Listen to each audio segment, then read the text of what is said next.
est différent du don prophétique. Nous allons en parler. Je vais expliquer. Mais le ministère prophétique, comme il est différent du don prophétique, il nécessite un encadrement. Parce que ceux qui étaient appelés par Dieu, nous avons vu des exemples bibliques où Élisée était à côté d'Élie, où Josué était à côté de son père Moïse. Moïse, ce qu'il appelait les talents, les dons, les ministères qui étaient en lui, il a transmis à son fils spirituel qui était Josué.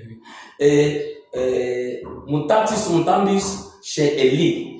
Élie aussi a transmis ce qu'il avait à son fils spirituel qui était Élisée. Et la mission a continué comme ça. Donc, un ministère prophétique nécessite un encadrement.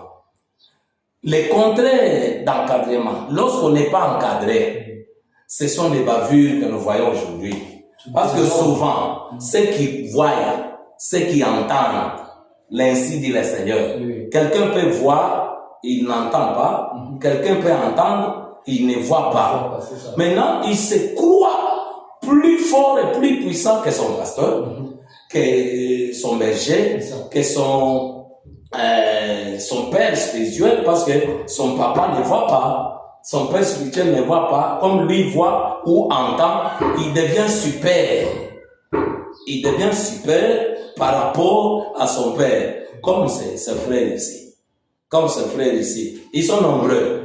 Ils se connaissent. Lorsque vous voyez, lorsque tu vas voir quelqu'un avec un pantalon là sur taille, un pantalon sur taille, tu vois une barbe, il ne sait pas enlever cette barbe. Il est incapable de se faire coiffer. Non, mais ça c'est la mode des jeunes. Non. Avec sa chaise. Non, un prophète, c'est le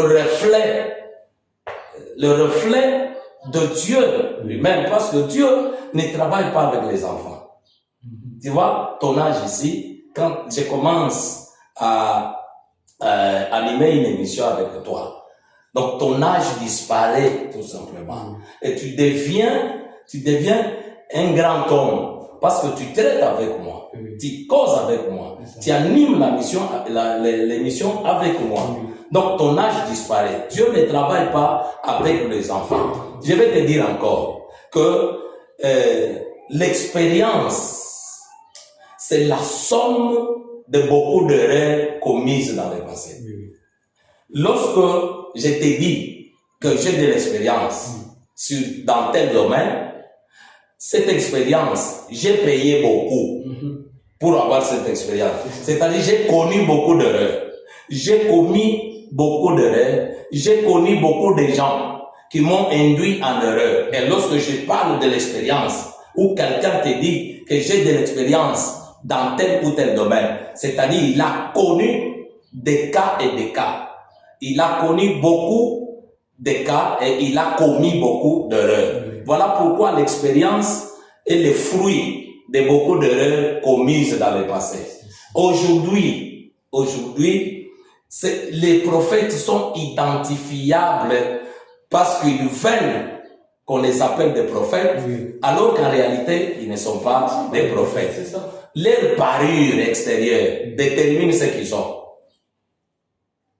S'il est incapable de se faire coiffer avec 5 000 francs, il sera seulement capable d'entrer au ciel où il y a les conditions. S'il est incapable de porter modestement, il sera seulement capable d'aller au ciel.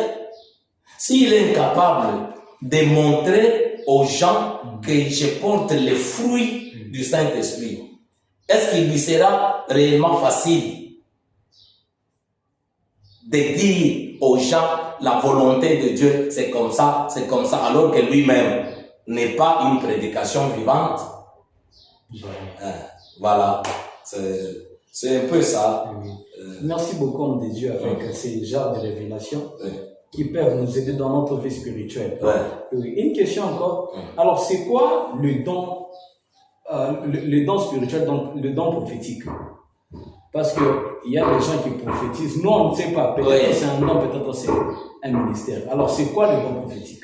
Bon, le don prophétique, c'est la capacité donnée par le Saint-Esprit. C'est une capacité donnée par le Saint-Esprit à toute personne. Je reprends. À toute personne âgée pour parler occasionnellement. Les dons prophétiques. C'est pour parler occasionnellement sous l'inspiration divine. Parler temporairement. Voilà. Celui qui a les dons prophétiques, il parle occasionnellement. Sous l'inspiration divine. Et quand il parle, c'est dans ces trois buts. Il peut exhorter, il peut édifier, il peut consoler. Et lorsqu'il parle, il ne parle pas en tant qu'homme. Il parle en tant qu'enveloppe utilisée par Dieu. Mais lorsqu'il travaille, il fait ce travail, les dons spirituels n'est pas permanent dans la personne. Ces dons spirituels, je voulais éclaircir. Les dons spirituels peuvent être permanents pour d'autres diversités. Il peut être permanent dans des guérisons, il peut être permanent dans des parler en langue de ceci, de ceci. Mais en ce qui concerne les dons prophétiques ne peuvent jamais être permanents dans le chef d'une personne quelconque. Pourquoi? Parce que les dons prophétiques, tout le monde est censé parler en langue. Tout le monde est censé avoir les dons prophétiques. Tu as compris? Et alors, les dons prophétiques, c'est tout le monde qui peut accéder aux dons prophétiques. Exemple, il y a dans 1 Corinthiens chapitre 14 verset 31, tu vas voir que les croyants de Corinthe avaient tous parlé en langue. Donc c'est toute l'église qui parle. C'est ça. Les dons prophétiques, c'est lui qui a un don prophétique, il peut parler en langue, il se lève, il touche quelqu'un pour un travail quelconque, il touche quelqu'un, et il a touché là où il y avait une maladie. Dieu